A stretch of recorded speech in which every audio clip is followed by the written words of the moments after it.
Mariano Rajoy eta Alderdi Popularreko buruzagi asko autoan heldu dira Genovako egoitzara eta zuzenean garajera sartu dira.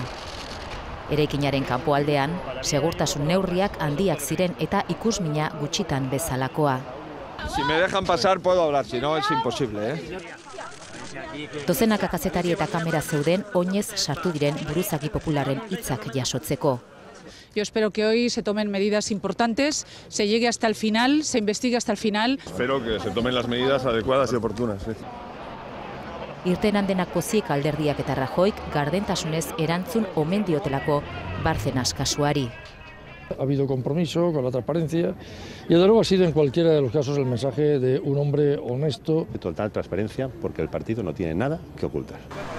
Ustez Popularren B kontabilitatea frogatzen duten Luis Bárcenas diruzain ohiaren paperak ostegunean kaleratu zituen El País egunkariak eta gaur arte ez du azalpen publikorik eman Espainiako gobernuko presidenteak.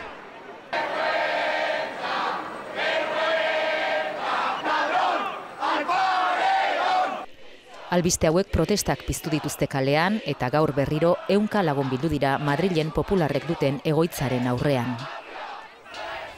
Ikusi duzue kalean ustelkeriaren kontrako protestak bai Madrilen baita Katalunian ere. Goizean 200 bat pertsona elkartu dira Madrilen, Alderdi Popularrak duen egoitza nagusiaren kanpoan. Arratsaldean protestak izan dira Bartzelonan eta Lloreten. Azken herri horretako alkate ordea ere ustelkeria kasu batean nahastuta dago. Errusiako mafiarekin ustez zerikusia izateagatik.